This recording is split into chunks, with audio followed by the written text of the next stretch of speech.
Привет! Это краткий обзор истории «Путь бессмертного», охватывающий события с 241 по 245 главу. Знаете, Хань Ли вписывается в крайне опасную секретную миссию на ледяном континенте ради добычи редчайшего материала. Так что это идеальная выжимка, чтобы подготовить вас к грядущим главам.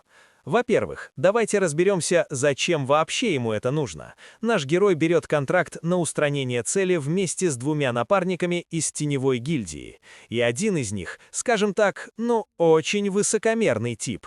Хань Ли идет на весь этот смертельный риск ради одной единственной вещи – нефритового камня облачного сияния. Этот уникальный минерал просто жизненно необходим ему, чтобы сплавить свои 72 меча в единое абсолютно несокрушимое оружие. Во-вторых, само путешествие – это то еще испытание. Вы только представьте себе суровый, скованный вечными льдами континент адского мороза. Дорога туда обходится в целое состояние из-за дорогущих магических порталов. Да и по пути скучать не приходится. Они пересекают замерзшее море и отбиваются от гигантского демонического осьминога, который буквально пытается утащить их летающий корабль на дно. И, наконец, мы видим просто гениальное проникновение в логово врага. Их цель прячется в долине за мощным барьером из пространственных искажений и смертоносных молний. И вот когда тот самый надменный напарник самоуверенно лезет вперед и ловит мощнейший разряд тока, Хань Ли спокойно берет все в свои руки. С помощью собственной магии серебряной молнии он четко синхронизируется с защитным полем и телепортирует команду прямо внутрь. Они с грохотом выбивают дверь убежища ровно в тот момент, когда их жертва, старый фанатичный алхимик, заканчивает творить какую-то загадочную золотую пилюлю. Защита взломана, старик загнан в угол прямо у своего раскаленного котла, и сцена для по-настоящему грандиозной разборки готова. А теперь слушаем дальше.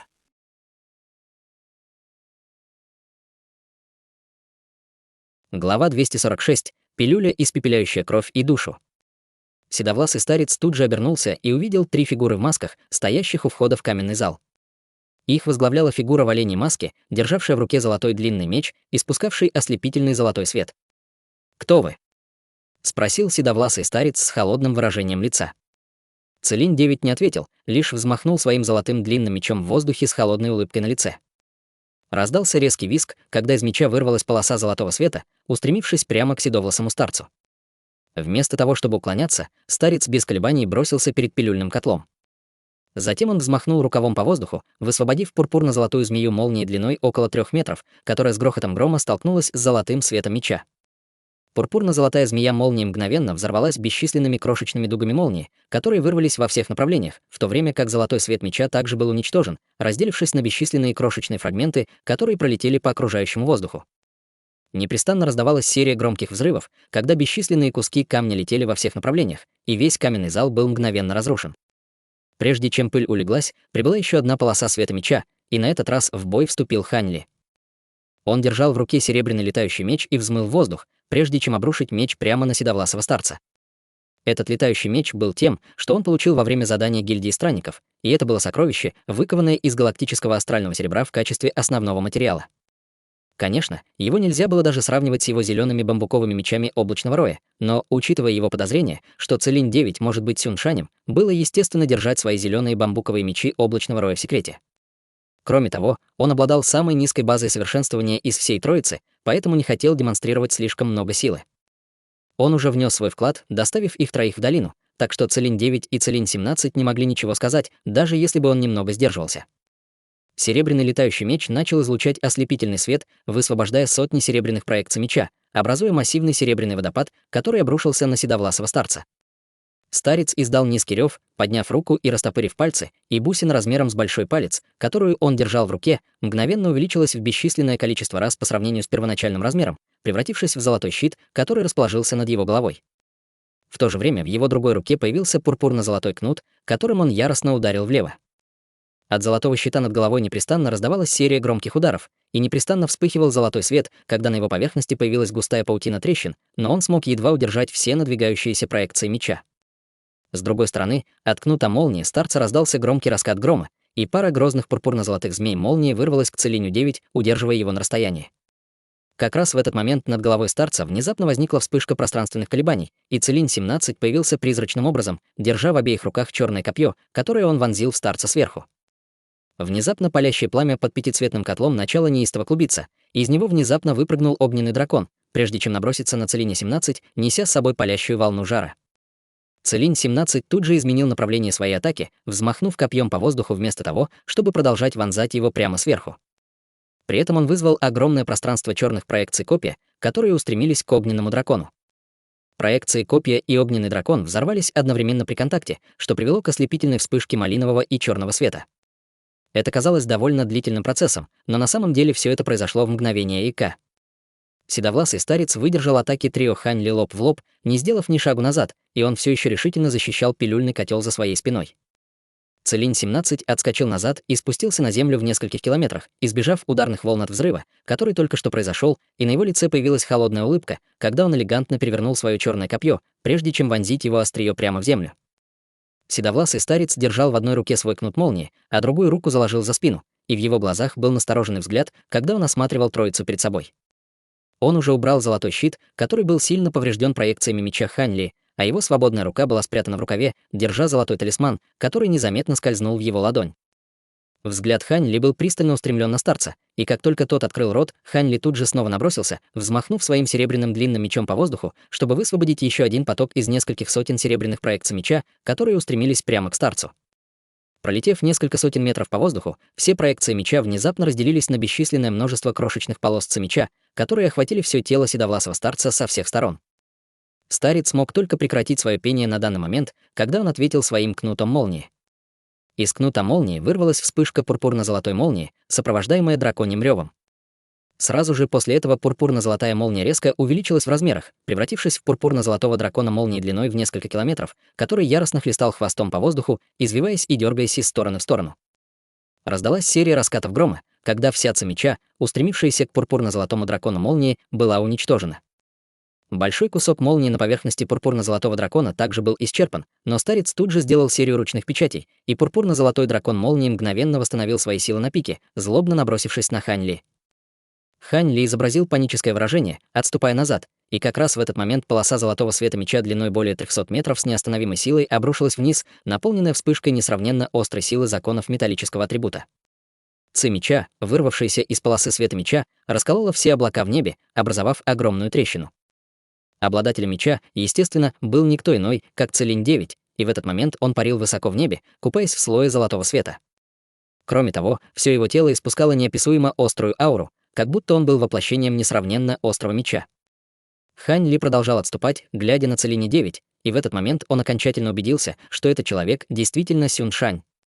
Когда полоса золотого света меча спустилась сверху, седовласый старец изо всех сил поднял руки в воздух, и пурпурно-золотой дракон молнии временно прекратил преследование Хань Ли, взлетев вверх, чтобы противостоять полосе золотого света меча. Раздался глухой ляск, и пурпурно-золотой дракон молнии был расколот пополам полосой золотого света меча, и он взорвался огромной сетью фиолетовой молнии. Золотой свет меча не был уничтожен в столкновении, но его сила значительно уменьшилась, и он не смог спуститься дальше, поскольку на его пути стояла сеть фиолетовой молнии. Как раз в тот момент, когда седовласый старец собирался что-то сделать, земля позади него внезапно содрогнулась, и появилась огромная трещина, сразу же после чего из нее вылетело черное копье, прежде чем сильно врезаться в пилюльный котел. Оглушительный лязг разнесся по всему каменному залу, заставляя окружающее пространство рябить и дрожать.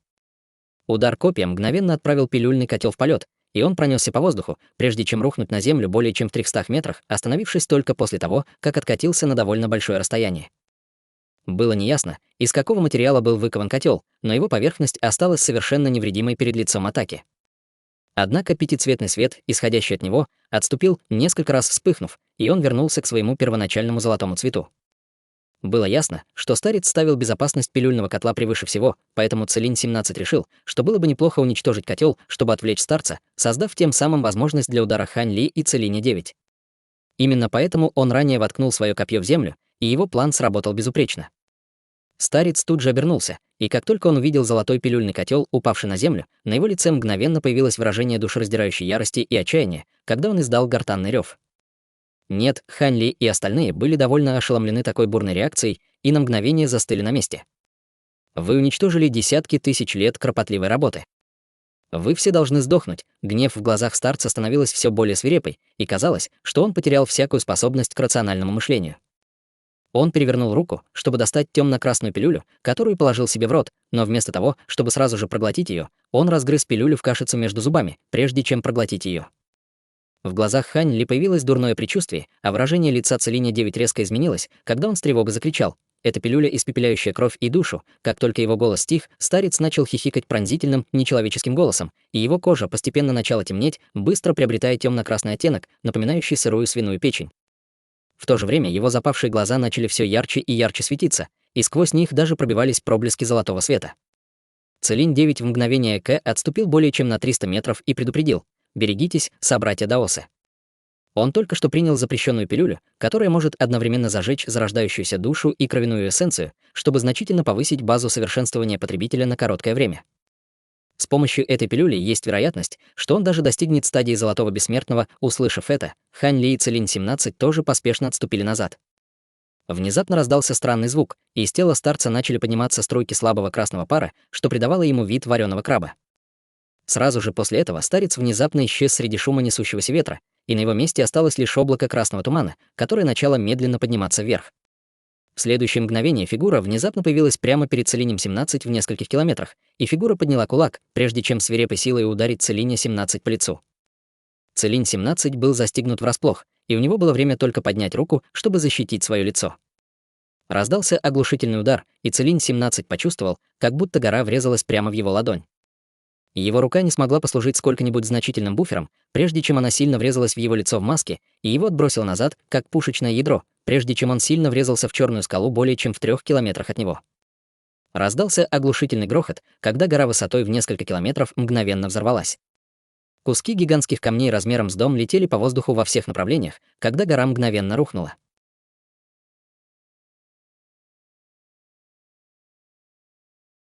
Глава 247. Избегая прямого противостояния. Прежде чем пыль успела осесть, Хань Ли почувствовал, как перед его глазами промелькнула тень, и седовласый старец мгновенно появился перед ним, двигаясь с необычайной скоростью. Хань Ли тут же рефлекторно поднял руки, и у него было только время скрестить их, чтобы сформировать барьер перед собой, прежде чем он был отброшен невероятно мощным ударом. К счастью, он уже вызвал свою истинную экстремальную мембрану, а также слой золотой чешуи на своих руках, так что он смог отразить атаку лучше, чем Целинь 17, но даже в этом случае его все равно отбросило на несколько километров, прежде чем он смог стабилизироваться.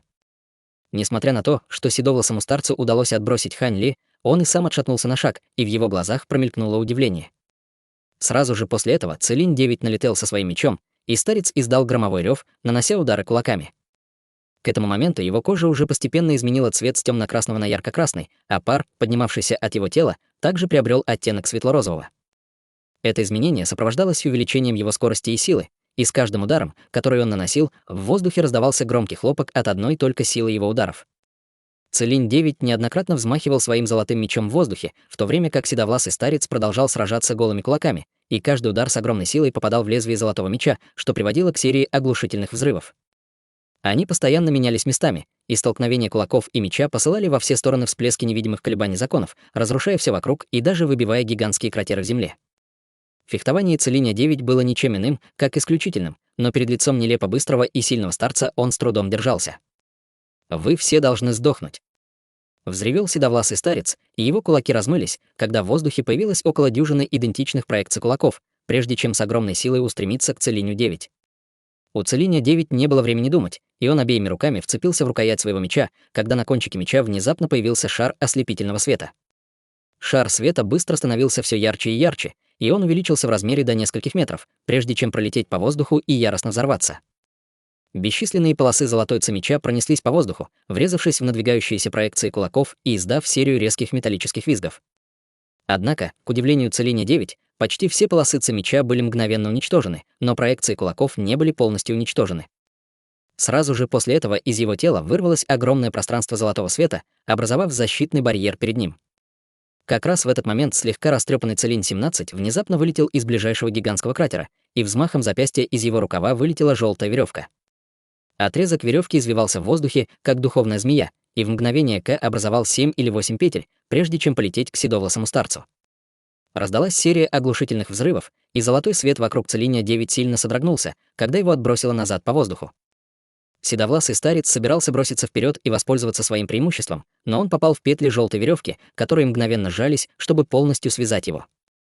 Целинь-17 держала один конец веревки одной рукой, и с сильным рывком старец был принудительно притянут к нему. В то же время Хань Ли откуда ни возьмись появился с поднятым серебряным длинным мечом, и он вонзил острие меча прямо в голову старца. В глазах старца вспыхнул золотой свет, когда из его рта раздалось приглушенное пение. В следующее мгновение все его тело озарилось ярко-малиновым светом, а кожа и плоть на его руках разорвались, обнажив кости под ними, которые все еще были покрыты слоем розовой фасции, и он смог разрезать желтую веревку своими костями, чтобы освободиться, как будто это были острые лезвия. Сразу же после этого он поднял руку и взмахнул своими костями, похожими на лезвие, в сторону находившегося рядом Хань Ли. Кончик серебряного длинного меча Хань Ли ударился о кости старца, издав чрезвычайно неприятный визг. Хань Ли почувствовал, как к нему устремился поток огромной силы, и тут же принял решение не бороться с огнем с помощью огня, позволив себе вместо этого отлететь назад. Несмотря на то, что седовласый старец потерял часть своей способности к рациональному мышлению, он все же был довольно озадачен, увидев, что Хань Ли так легко отбросила назад. Однако затем ему, похоже, в голову пришла мысль, и он резко обернулся, прежде чем наброситься на Целине-17, который все еще держал один конец желтой веревки. В мгновение эйка он оказался прямо за спиной Целине-17, а затем с легкостью пронзил костями своих рук, похожими на лезвие, несколько слоев защитных световых барьеров, прежде чем пронзить прямо грудь Целине-17, создав зияющую дыру, из которой тут же хлынула кровь. Все тело Целине-17 неистово выгнулось назад, когда из-под его маски хлынул огромный поток крови, но сразу же после этого из его талии вырвалась вспышка белого света, отправив все его тело стремительно падать вниз, прежде чем оно яростно врезалось в землю. Затем белый свет погас, и Целинь-17 остался лежать на земле совершенно неподвижно, и было неясно, жив он или мертв. Седовласый старец пронзительно захихикал, и, больше не обращая внимания на Целине-17, повернув холодный взгляд на Хань Ли, который уже отступил на несколько километров. Тем временем Хань Ли с мрачным выражением лица наблюдал за разворачивающейся сценой. Старец, похоже, был довольно могущественным небесным бессмертным, и после того, как он проглотил эту пилюлю, испепеляющую кровь и душу, его силы были усилены до крайней степени. Если бы Хань Ли решил отвечать атакой на атаку только что, он, скорее всего, получил бы серьезные травмы. К этому моменту глаза старца уже полностью стали золотыми, и в них не осталось даже малейшего намека на разум. Это был небесный бессмертный, обладавший силой, близкой к стадии золотого бессмертного и потерявший всякую способность к рациональному мышлению. Неудивительно, что Целинь-17 не был ему равней. Внезапно старец в мгновение эйка исчез с места. Хань Ли нисколько не колебался, отступая назад, когда на обеих его руках появился слой золотой чешуи, и он поднял кулак, прежде чем нанести удар прямо вперед. Раздался оглушительный хлопок, когда его кулак насильно столкнулся с кулаком седовласого старца, который внезапно появился перед ним.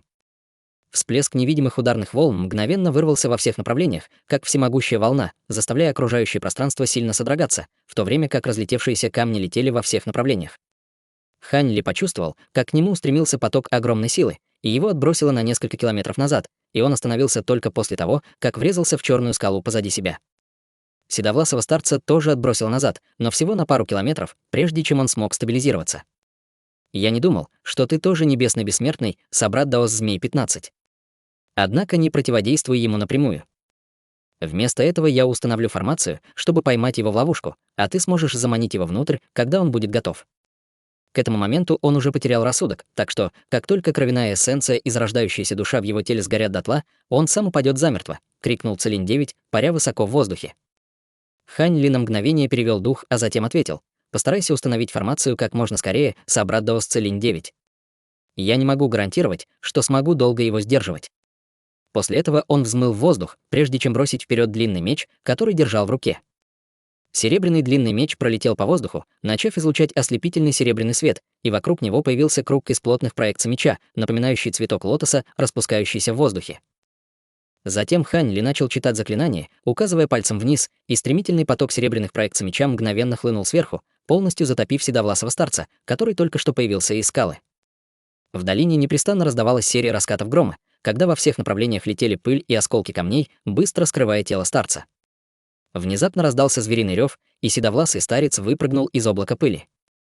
Вся кожа на его теле была усеяна малиновыми трещинами, а его длинные белые волосы, которые раньше были собраны в тугой пучок, теперь дико развивались вокруг него на ветру, придавая ему вид свирепого дьявольского существа. Его руки были скрещены, образуя барьер для защиты лица, и он проложил себе путь прямо сквозь шквал серебряных проекций меча, прежде чем врезаться в серебряный цветок меча лотоса. Серебряный цветок меча лотоса мгновенно взорвался вихрем серебряных проекций меча, которые вырвались во всех направлениях, и серебряный длинный меч, находившийся в его центре, также раскололся надвое. Увидев это, брови Хань Ли слегка нахмурились, а мышцы на его покрытых чешуей руках напряглись, когда он нанес удары кулаками.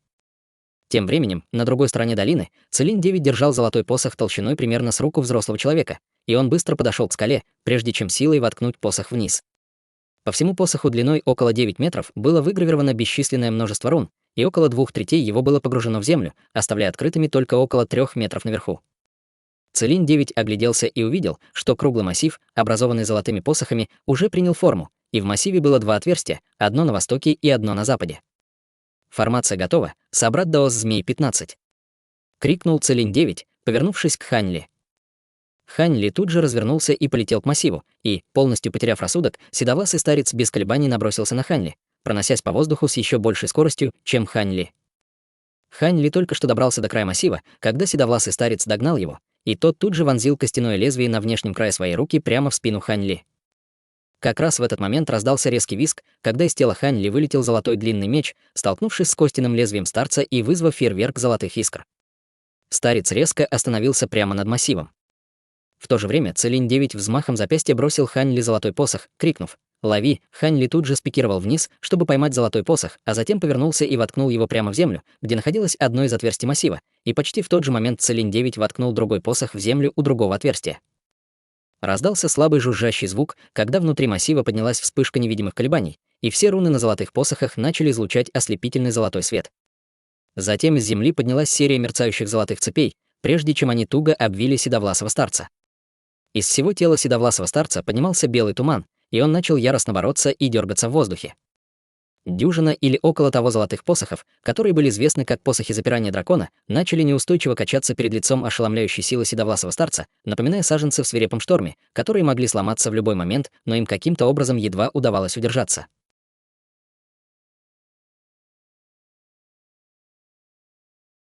Глава 248. Последний удар. Увидев это, Хань Ли слегка вздохнул с облегчением, а затем повернулся к Целиню-9 и спросил: «Собрат Даос Целинь-9, как ты думаешь, сколько еще он продержится? Его кровяная эссенция уже сожжена от внутренних органов до плоти и от костей до кожи, так что скоро он должен быть полностью истощен». «Нам нужно всего лишь подождать еще 15 минут», — ответил Целинь-9. Как раз в этот момент Целинь-17, который все это время лежал неподвижно на земле, вдруг несколько раз дернулся, прежде чем сесть, похоже, с большим трудом. Ярко-красная плоть вокруг дыры в его груди медленно извивалась, срастаясь обратно, и только после того, как дыра была полностью запечатана, он испустил длинный вздох облегчения с выражением застывшего страха в глазах. Это было слишком близко. «Я чуть не умер здесь», Хань Ли и Целинь-9 переглянулись, и оба увидели в глазах друг друга презрение, но никто из них не стал ничего говорить. В конце концов, задание скоро закончится, так что им не придется долго терпеть Целиня-17. Целинь-17, естественно, заметил это краткое взаимодействие, и у него не было намерения немедленно присоединиться к Хань Ли и Целиню-9. Вместо этого он подлетел к обломкам, которые когда-то были каменным залом, а затем начал обыскивать обломки. Взмахом рукава он откинул в сторону часть разлетевшихся камней, обнажив пилюльный котел внизу, и присел, чтобы поднять его. «Не смей», седовласый старец, оказавшийся в ловушке формации, похоже, заметил Целиня-17, и он откинул голову назад, прежде чем издать громовой рев. Восьмиугольный массив на земле, который ранее был потушен, внезапно снова загорелся, и палящие языки пламени вырвались наружу, образовав 8 огненных драконов, которые полетели прямо к седовласому старцу. Трио Хань Ли было сильно встревожено этим внезапным поворотом событий, и они поспешно попытались перехватить огненных драконов, но было уже слишком поздно. 8 огненных драконов устремились прямо в живот старца, прежде чем исчезнуть в его теле. Малиновый цвет его тела мгновенно стал еще более выраженным, и казалось, что в трещинах на его теле течет расплавленная лава, что придавало ему чрезвычайно ужасающий вид. Самое главное, что его аура снова резко возросла, и он прорвался на стадию золотого бессмертного. Он протянул обе руки, чтобы схватить золотые цепи вокруг себя, а затем силой потянул за них, и все окружающие посохи запирания дракона были мгновенно вырваны с корнем, прежде чем были брошены в Хань Ли и Целиня-9. Они, естественно, не осмелились сопротивляться и поспешно отступили назад. Всего за один шаг седовласый старец смог добраться до Целиня-17, прежде чем нанести удар кулаком прямо ему в голову. Скорость, продемонстрированная в этом единственном шаге, была откровенно смешной, и казалось, что пространство между ним и Целинем-17 сжалось. У Целине-17 не было времени уклоняться, поэтому он мог только поднять обе руки, чтобы призвать светящийся желтый флаг для своей защиты, в то время как над его телом также появилась белая световая преграда. Желтый флаг явно был необычным сокровищем, и на нем было изображено всемогущее существо Бассия с каменным памятником на спине. Бассия был настолько реалистичен, что казалось, будто он может в любой момент выпрыгнуть из флага, и он испускал чрезвычайно мощную ауру земляного атрибута. Как только флаг был развернут, в него ударил кулак седовласого старца, и все окружающее пространство в радиусе более 30 метров моментально рухнуло. Однако, несмотря на то, что флаг, казалось, не имел почти никакой структурной целостности, он только беспрестанно рябил перед лицом кулака седовласого старца, но не был мгновенно разорван на куски. Однако он смог продержаться лишь краткий момент, прежде чем изображение Баси рассыпалось, сразу же после чего весь флаг был разорван на куски. Воспользовавшись этой возможностью, Целин-17 перекатился в сторону, чтобы уклониться, но его все равно задели остаточные ударные волны, и белая световая преграда вокруг его тела была мгновенно разрушена, в то время как его отбросило по воздуху с кровью, хлынувшей изо рта. Седовласый старец не сбавлял темпа, мгновенно догнав Целине-17, прежде чем нанести еще один удар ему в голову. Все это произошло так быстро, что даже если бы Хань Ли и Целин-9 захотели его спасти, они бы просто не успели этого сделать. Целин-17 проклинал свое нетерпение, думая про себя, что ему следовало бы еще немного притвориться мертвым, вместо того, чтобы так спешить заполучить пилюльный котел. В панике он развернулся и схватился за уши золотого пилюльного котла, а затем поднял его высоко перед собой в качестве щита. Кулак седовласого старца пронесся по воздуху, но как раз в тот момент, когда он собирался ударить по пилюльному котлу, в его золотых глазах появился намек на нерешительность, и он остановил свой кулак. Глаза Целине-17 были плотно закрыты, и все его тело было покрыто холодным потом. Он думал, что его судьба предрешена, но, к его удивлению, последнего удара не последовало. Он осторожно открыл глаза и увидел, что все тело седовласого старца было полностью разрушено, и он стоял совершенно неподвижно, вытянув кулак перед собой. В трещинах на его теле все еще тлели какие-то пятнышки малинового света, напоминающие умирающие угольки пламени, но было ясно, что его тело уже полностью лишилось жизни. Хань Ли подошел к останкам старца, и в его сердце всплыла тьма эмоций. Было неясно, не удалось ли старцу нанести последний удар, потому что он исчерпал всю свою кровяную эссенцию и зарождающуюся душу, или потому, что он не хотел разбивать свой драгоценный пилюльный котел. Как раз в тот момент, когда трио Хань Ли спустило коллективный вздох облегчения, в безжизненных глазах седовласого старца внезапно появился блеск едва заметного золотого света, как будто в его теле все еще оставался последний намек на жизненную силу. Увидев это, в сердце Хань Ли тут же возникло дурное предчувствие, но прежде чем он успел что-либо сделать, из рукава седовласого старца внезапно вылетел лазурный талисман. С появлением этого талисмана последний блеск золотого света в его глазах полностью погас, в то время как талисман пролетел по воздуху полосой лазурного света, мгновенно преодолев расстояние в несколько километров, сразу же после чего он начал выпускать шквал бесчисленных крошечных золотых рун в безумии. Это был талисман, который был полностью исписан золотым текстом печати, и в следующий момент все руны начали испускать бесчисленные лучи ослепительно-лазурного света. Весь лазурный свет собрался в воздухе, образовав море лазурного света, которое было ослепительно ярким, и в воздухе раздался раскат грома, после чего небо над долиной было мгновенно скрыто за плотным покрывалом темных облаков. Казалось, что весь мир погрузился во тьму, за исключением этого моря лазурного света. Вся изначальная ци мира в радиусе 1000 километров стекалась к долине со всех сторон, прежде чем слиться с морем лазурного света, заставляя его бурно клубиться, как бурная волна. Из центра моря света появились слабые нити лазурного света, а затем переплелись, образовав лазурную фигуру, одетую в доспехи с торжественным выражением лица. Все это произошло в мгновение ока, и как только появилась лазурная фигура, он тут же взглянул на останки седовласого старца внизу, прежде чем наброситься с разъяренным выражением лица. Всплеск лазурного света вырвался из его ладони, а затем разделился на 3 тонкие лазурные нити, которые с невероятной скоростью устремились к трио Хань Ли. Пространство вслед за лазурными нитями мгновенно исказилось и деформировалось, и бесчисленные пятнышки лазурного света сошлись со всех сторон от всей растительности в пределах всей долины. С появлением этих пятнышек лазурного света все окружающие растения мгновенно увяли. Бесчисленные пятнышки лазурного света собрались вокруг 3 лазурных нитей, которые мгновенно превратились в 3 шара лазурного света, каждый из которых был размером около 30 сантиметров. На поверхности этих шаров света танцевали бесчисленные лазурные руны, и они испускали невероятно разрушительные колебания законов. Все пространство вслед за шарами лазурного света сильно дрожало и искажалось, и появились многочисленные белые пространственные трещины, испускающие поразительную силу всасывания, которая угрожала обрушить все пространство. Хань Ли тут же отступил назад, но шар лазурного света еще больше ускорился и мгновенно догнал его, прежде чем рухнуть с огромной силой. Хань Ли был немного встревожен, но сохранял спокойствие, и он вызвал свою истинную экстремальную мембрану, подняв обе руки, чтобы призвать свою истинную ось тяжелой воды, которая мгновенно увеличилась в несколько десятков раз по сравнению с первоначальным размером, образовав перед ним массивный щит. Лазурный шар света врезался в истинную ось тяжелой воды с оглушительным грохотом, и Хань Ли почувствовал, как все его тело сотрясло от сокрушительной вспышки, отбросив и его, и истинную ось тяжелой воды более чем на 3 километра, прежде чем он едва смог стабилизироваться. Истинную ось тяжелой воды, которую Хань Ли на протяжении многих лет питал таким количеством тяжелой воды, стала тяжелой, как несколько гор вместе взятых, и она также была наполнена большой силой закона воды, что делало ее не менее мощной, чем приличное приобретенное бессмертное сокровище. Шар лазурного света отбросил Хань Ли, но он также распался на бесчисленное множество пятнышек лазурного света. Тем не менее, Хань Ли был все еще ошеломлен силой шара лазурного света, которая намного превосходила силу атак, выпускаемых культиваторами поздней стадии истинного бессмертного, с которыми он сталкивался в прошлом. Он повернул взгляд на истинную ось тяжелой воды перед собой и, к своему ужасу, обнаружил, что на ее поверхности появилась слабая метка, указывающая на то, что духовная природа, похоже, была повреждена. Хань Ли поспешно влил свою бессмертную духовную силу в истинную ось тяжелой воды, и руна Да воды на ее поверхности на мгновение вспыхнула, когда метка на оси быстро исчезла. Только тогда он позволил себе вздохнуть с облегчением. Тем временем Целинь-9 и Целинь-17 тоже были отброшены, но они обладали более высокой базой совершенствования, чем Хань Ли, и благодаря своим сокровищам они также смогли выдержать удары шаров лазурного света без особых проблем.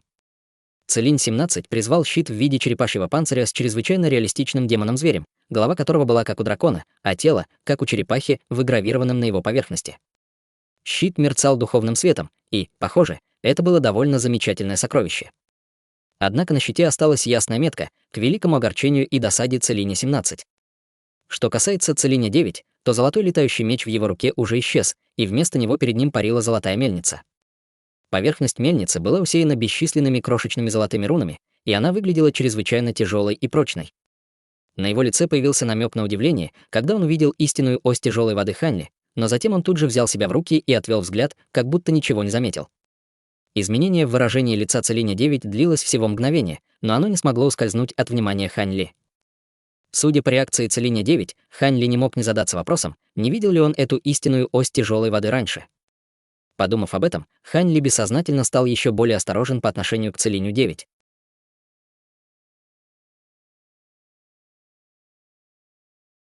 Глава 249. Вражда с Дворцом Бессмертных. После того, как лазурная фигура отбросила трио Хань Ли, она не стала пользоваться своим преимуществом. Вместо этого она спустилась рядом с телом седовласого старца, а затем взмахнула руками по воздуху, высвободив всплеск лазурного света, который окутал безжизненное тело, похоже, пытаясь спасти его. Однако душа седовласого старца уже была полностью уничтожена, оставив после себя лишь опустошенную оболочку, и он был мертв. Лазурная фигура повернулась к трио Хань Ли с выражением громовой ярости на лице и взревела: «Как вы смеете, ничтожество из гильдии странников, преследовать членов нашего Дворца Бессмертных?» Сердце Хань Ли слегка ёкнуло, услышав это, и он повернулся к Целиню-9 и спросил: «Что здесь происходит, собрадос Целинь-9?» Целинь-17 также повернулся к Целиню-9 с обвиняющим взглядом на лице.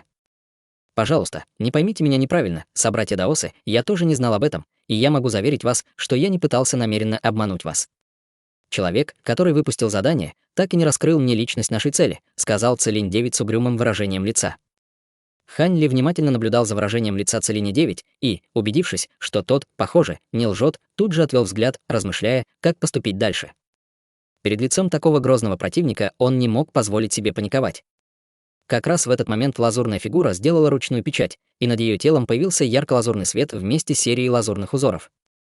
Все пятнышки лазурного света, которые были разбросаны остатками 3 шаров лазурного света, мгновенно сошлись к нему в безумии, прежде чем хлынуть в лазурные узоры на его коже, заставляя его резко увеличиться в размерах до более чем 300 метров в высоту в мгновение ока. Трио Хань Ли тут же окинуло своим духовным чувством лазурного закованного в латы гиганта перед собой, и все трое были чрезвычайно встревожены тем, что они обнаружили. Аура, которую испускал гигант, ни в малейшей степени не уступала ауре старца после того, как он принял пилюлю, испепеляющую кровь и душу. На самом деле, аура гиганта была немного мощнее в сравнении, и сердце трио Хань Ли тут же упали, когда они это обнаружили. Это восстановление духовного истока. «Берегитесь, собратья даосы, мы имеем дело с аватаром Золотого Бессмертного», воскликнул Целинь-9. Хань Ли уже подозревал, что это так, но он все же был весьма встревожен, когда его подозрения подтвердились.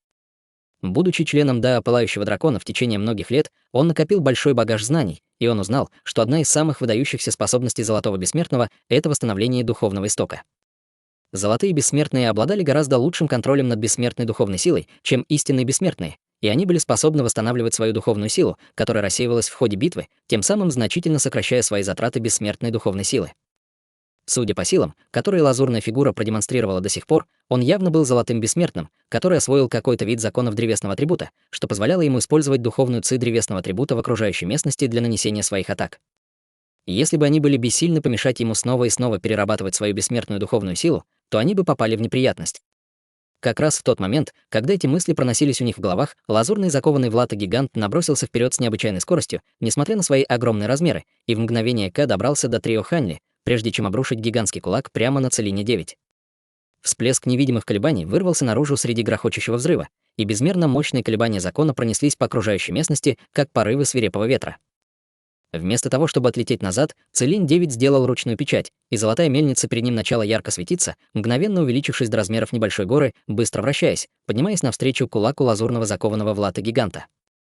Раздался оглушительный грохот, сопровождаемый взрывом золотого и лазурного света, и золотую мельницу отбросило, как и Целине 9. Однако золотая мельница также была довольно мощным сокровищем, и сила отталкивания от столкновения отбросила лазурного закованного в латы гиганта на несколько шагов назад, в то время как лазурный свет, исходящий от его кулака, также слегка померк. Однако лазурные узоры на его руке снова загорелись, и весь рассеянный лазурный свет начал возвращаться к нему. Прежде чем он успел полностью оправиться, Хань Ли и Целинь 17 внезапно появились по обе стороны от лазурного закованного в латы гиганта. Истинная ось тяжелой воды Хань Ли по его велению еще больше расширилась, увеличившись до размеров дома, и начала быстро вращаться, испуская огромные колебания силы закона. Сразу же после этого истинная ось тяжелой воды рухнула на лазурного закованного в латы гиганта полосой черного света. Тем временем Целинь 17 делал серию ручных печатей, прежде чем призвать квадратную печать, испускающую землисто-желтое сияние. Наверху печати свернулся желтый дракон, что придавало ей вид императорской нефритовой печати из мира смертных. Целинь 17 быстро прочитал заклинание, прежде чем вытянуть ладонь вперед, и желтая печать мгновенно увеличилась в бесчисленное количество раз по сравнению с первоначальным размером. В ослепительном желтом свете вокруг нее также появилась гигантская проекция желтого дракона, которая рухнула на лазурного закованного в латы гиганта. Благодаря их предыдущей битве с седовласым старцем, между ними троими сложилось неплохое взаимопонимание. Лазурный закованный в латы гигант остался совершенно невозмутимым, протянув обе руки и схватив как истинную ось тяжелой воды, так и гигантскую желтую печать. Из его рук исходил яркий лазурный свет, когда бесчисленные лазурные руны вырвались наружу в безумии, образовав около дюжины слоев лазурных пульсаций, которые столкнулись с противостоящими сокровищами. Раздалась серия громких тресков, когда гигантская желтая печать одна за другой прорвала несколько слоев лазурных пульсаций, но эти лазурные пульсации были чрезвычайно решительными, и с каждым прорванным слоем печать заметно замедлилась. Наконец, прорвав 8 слоев пульсаций, импульс гигантской желтой печати был полностью исчерпан, и она остановилась, прежде чем оказаться в лапах лазурного закованного в латы гиганта. В то же время истинная ось тяжелой воды Хань Ли также столкнулась с лазурными пульсациями, и одна за другой раздалась серия громких тресков, когда все слои лазурных пульсаций были с легкостью разорваны истинной осью тяжелой воды. Ось даже не замедлилась, продолжая двигаться вперед, и лазурный закованный в латы гигант, похоже, был довольно озадачен, увидев это, сжав ладонь в кулак, в то время как лазурные узоры на поверхности его руки начали светиться. Все разрушенные слои лазурных пульсаций были мгновенно втянуты обратно в лазурный кулак, придав ему более весомую форму и силу, когда он был запущен по воздуху. Хань Ли издал громкий рев, и его лицо внезапно стало ярко-красным, когда он быстро сделал серию ручных печатей. Руна да воды на истинной оси тяжелой воды мгновенно загорелась ослепительным сиянием, и на краю оси появился ряд невероятно острых водяных лезвий. Истинная ось тяжелой воды быстро закрутилась, столкнувшись с гигантским лазурным кулаком, и раздался оглушительный грохот, когда лазурный кулак, который еще не успел полностью оправиться, раскололся надвое. Истинная ось тяжелой воды продолжала быстро вращаться, разрезая руку гиганта до самого плеча, стремясь расколоть все тело лазурного закованного в латы гиганта пополам. Увидев это, выражение лица лазурного закованного в латы гиганта резко изменилось. Он явно не ожидал, что истинная ось тяжелой воды окажется такой грозной, и он открыл рот, выпустив тонкую, но ослепительно яркую лазурную нить. Лазурная нить испускала мощные колебания закона, и она с невероятной скоростью обвила истинную ось тяжелой воды. Истинная ось тяжелой воды мгновенно остановилась, и все водяные лезвия на ее поверхности разлетелись вдребезги при контакте с лазурной нитью. Лазурный закованный в латы гигант воспользовался этой возможностью, чтобы отступить назад, но прежде чем он успел это сделать, Хань Ли резко переключился на другую ручную печать, и на поверхности истинной оси тяжелой воды появились многочисленные черные руны, которые уничтожили лазурную нить, но при этом сами были уничтожены. Сразу же после этого ось возобновила разрезание руки лазурного закованного в латы гиганта, сумев чисто отрезать ее у плеча, прежде чем он смог уйти. Затем ось продолжила неумолимо вращаться, разрывая отрубленную руку на шары лазурного света. Лазурный закованный в латы гигант остановился вдали, а затем повернулся, чтобы посмотреть на свою недостающую руку, слегка нахмурив брови. «Похоже, я недооценил тебя раньше». Лазурный закованный в латы гигант взглянул на Хань Ли, и было ясно, что он все еще в ярости, но он также явно стал намного спокойнее, чем раньше. На месте, где была отрублена его рука, появился слой лазурного света, и лазурный свет, в который распалась отрубленная рука, мгновенно хлынул обратно в плечо гиганта, где появилась новая рука, за исключением того, что лазурные узоры на ней были тусклее, чем раньше. Хань Ли сделал призывный жест, чтобы вернуть к себе свою истинную ось тяжелой воды, и его лицо стало очень бледным. По всему было видно, что он сильно напрягся, и он перевернул руку, чтобы достать духовный камень для восполнения своей бессмертной духовной силы. Использование истинной оси тяжелой воды было довольно затратным для его бессмертной духовной силы, но не до такой степени. Однако он не хотел выглядеть чрезмерно сильным перед Целинем 9 и Целинем 17. Истинная ось тяжелой воды Хань Ли была поразительно мощной, но было ясно, что ее использование также сильно истощило запасы бессмертной духовной силы Хань Ли, и это успокоило Целиня 9. Что касается Целиня 17, то он не обращал особого внимания на Хань Ли. Вместо этого он делал серию ручных печатей, пытаясь вернуть гигантскую желтую печать, которая все еще была прочно зажата в другой руке лазурного закованного в латы гиганта. Из печати срочно исходил желтый свет, но как бы она ни старалась, и ей не удавалось вырваться. Подумав немного, Целинь 9 повернулся к лазурному закованному в латы гиганту и сказал: «Могу ли я спросить, кто вы из старших стадий Золотого Бессмертного, Северного Ледникового Дворца Бессмертных? Мы пришли сюда только для того, чтобы выполнить задание, и у нас нет намерения враждовать с Северным Ледниковым Дворцом Бессмертных. Может быть, произошло какое-то недоразумение, из серии столкновений, которые только что произошли, он смог определить, что, хотя лазурный закованный в латы гигант был аватаром Золотого Бессмертного, он не обладал полной силой Золотого Бессмертного. Вместо этого, самое большее, он был только на вершине стадии истинного бессмертного. В противном случае у них троих не было бы никаких шансов. Лазурный закованный в латы гигант не ответил, открыв рот, чтобы выпустить шар лазурного света, который содержал бесчисленные танцующие лазурные руны, и шар света мгновенно исчез в гигантской желтой печати в его лапах. Свет беспорядочно вспыхнул на поверхности моря, и оно мгновенно окуталось слоем слабого лазурного света. Выражение лица Целиня 17 резко изменилось, когда он обнаружил, что его метка в печати была стерта. Его духовная связь с печатью мгновенно исчезла, а это означало, что сокровище больше ему не принадлежит. «Как ты смеешь?» Целинь 17 был в ярости, и он тут же бросился вперед. Печать была для него чрезвычайно важным сокровищем, практически равносильным его связанному сокровищу, и ее потеря была не менее серьезной, чем потеря руки. Целинь 9 хотел остановить его, но было уже слишком поздно. Целинь 17 взмахнул рукавом по воздуху, выпустив 5 желтых бус, которые в мгновение превратились в 5 землисто-желтых гор, каждая из которых была размером около 300 метров. Затем 5 гор мгновенно слились в одну гигантскую гору высотой более 3 километров, и она испускала ослепительное желтое сияние, в то время как на ее поверхности появились бесчисленные желтые руны. Из огромной горы вырвался поток чрезвычайно тяжелых колебаний закона, и все в радиусе нескольких сотен километров мгновенно стало в бесчисленное количество раз тяжелее, чем раньше. Он освоил законы гравитации. Тело Хань Ли тоже потянуло вниз, но эту силу гравитации ему было легко выдержать, и он тут же оправился, когда слой лазурного света промелькнул над его телом. Свет, исходящий от гигантской горы, стал еще ярче, когда она рухнула на лазурного закованного в латы гиганта, испуская невероятно разрушительную ауру. Хань Ли и Целинь 9 переглянулись, прежде чем одновременно броситься вперед. Как и раньше, они разделились, чтобы окружить лазурного закованного в латы гиганта с обеих сторон, и истинная ось тяжелой воды и золотая мельница испускали ослепительный свет, устремляясь к лазурному закованному в латы гиганту. К этому моменту переговоры явно были уже невозможны, так что им оставалось только сражаться.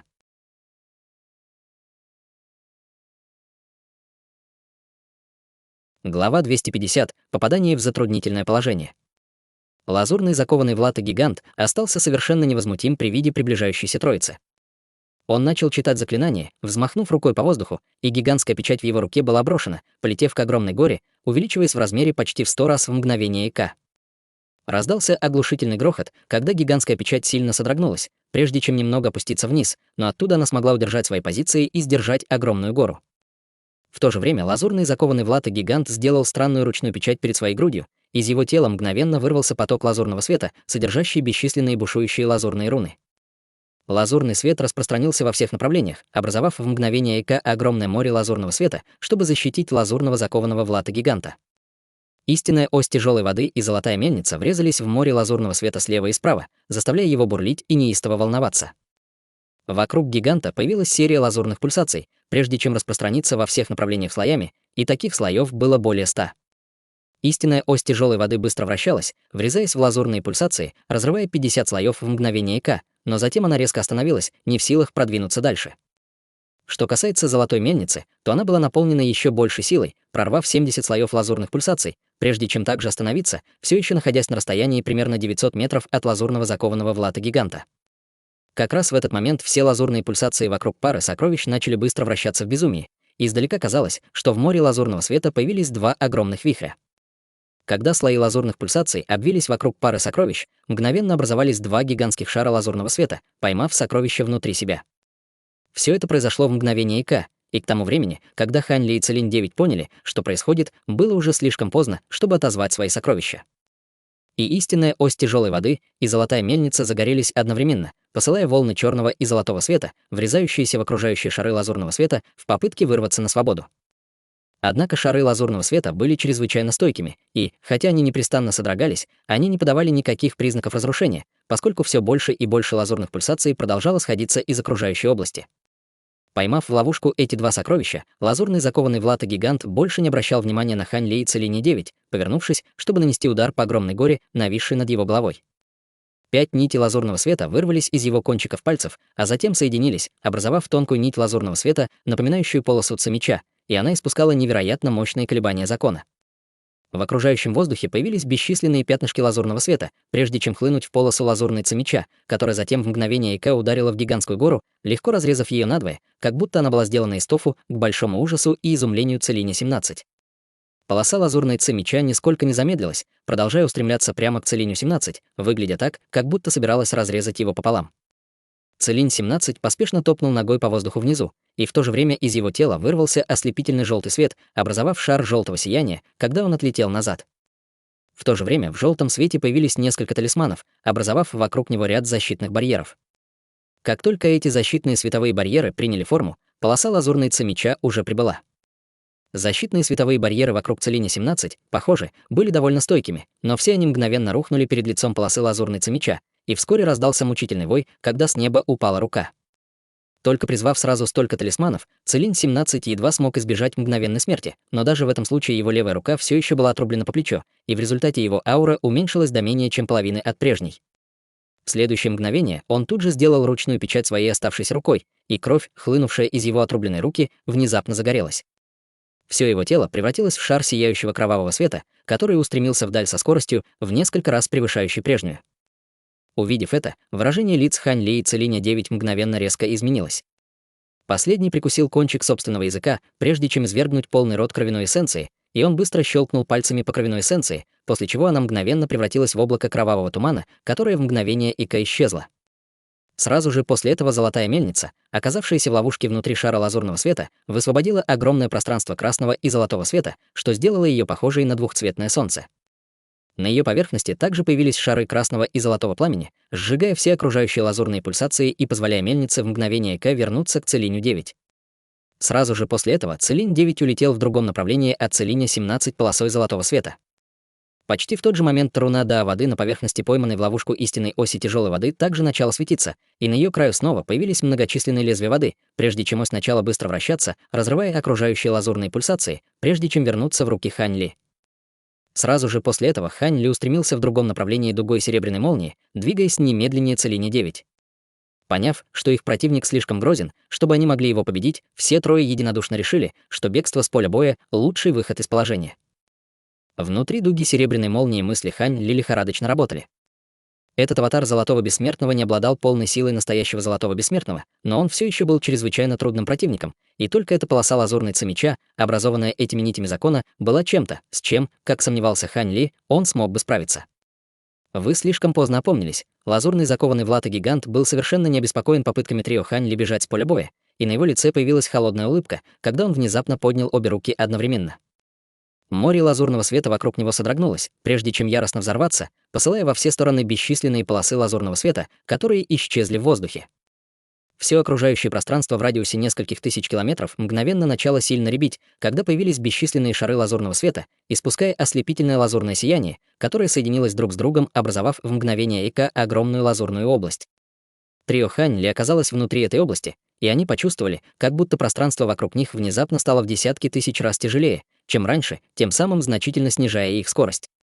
Хань Ли издал низкий рев, и его истинная ось тяжелой воды появилась над ним, когда лезвия воды снова появились на ее краю, и она начала быстро вращаться, пытаясь разрезать окружающее пространство. Окружающее лазурное пространство на мгновение забурлило, но затем мгновенно восстановилось вспышки лазурного света. Увидев это, на лице Хань Ли появилось мрачное выражение, и прежде чем он успел что-либо сделать, вокруг него внезапно появились бесчисленные лазурные руны, которые начали быстро вращаться вокруг его тела. Окружающее его пространство размылось, и он резко исчез с места, появившись в следующий момент не более чем в 600 метрах от лазурного закованного в латы гиганта. Почти в тот же момент Целинь-9 и Целинь-17 также появились рядом с двумя вспышками лазурного света. К этому моменту у Целиня-17 уже отросла новая левая рука, но он явно был все еще в очень плохом состоянии, когда воскликнул с встревоженным и испуганным выражением лица: «Может ли это быть?» Духовный домен, Целинь-9 был намного более спокойным и собранным, и он быстро огляделся, не отвечая. Хань Ли тоже на мгновение осмотрелся, а затем задумчиво произнес: «Похоже, это неполноценный духовный домен». Вместо этого, кажется, был использован какой-то другой метод, чтобы помочь в ее формировании.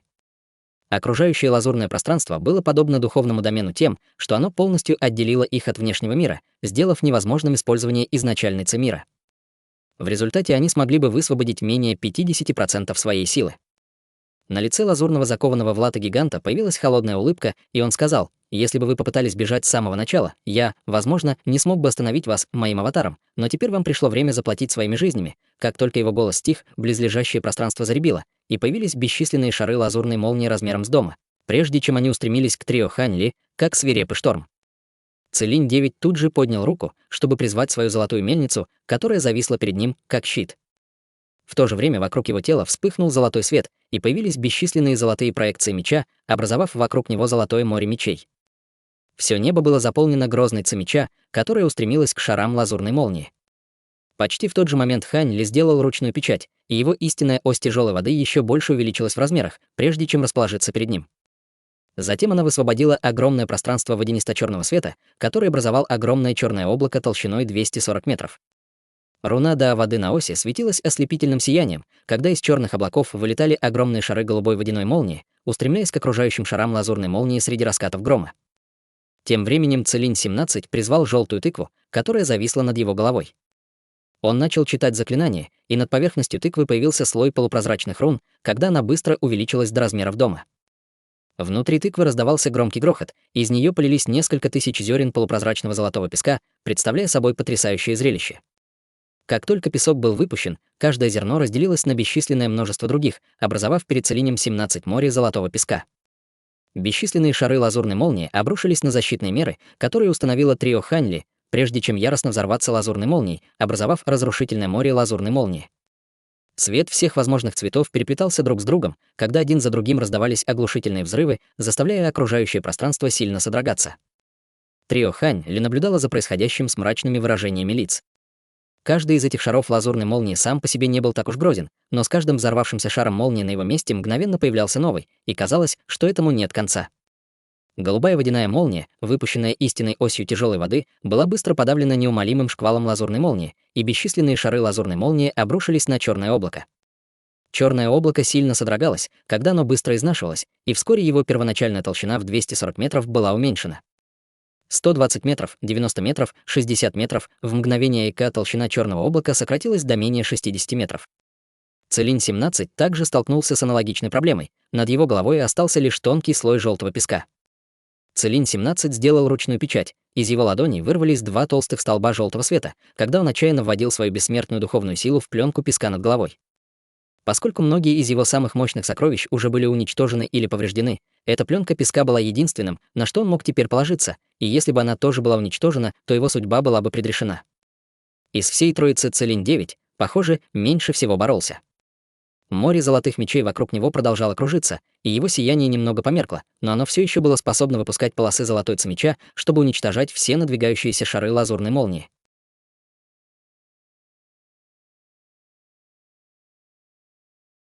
Друзья, вот тут автор просто выкрутил ручку напряжения на максимум. Сначала они ценой чудовищных жертв давят старца. Тот сжигает себя пилюлей кровь и душа и поднимается до силы золотого бессмертного только на пару минут, и даже после смерти оставляет им подарок в виде талисмана, который вызывает лазурного гиганта-аватара из Северного Ледяного Дворца.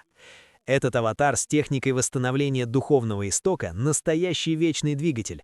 Ему отрывают конечности, ломают защиту, а он тут же затягивает энергию из пространства и все мгновенно отращивает и чинит. Потом он запирает их в собственном псевдодомене и обрушивает шторм шаровых молний. Ось тяжелой воды Хань-Ли трещит, щит Целинь-17 рассыпается, и только море золотых мечей Целинь-9 как-то держит удар.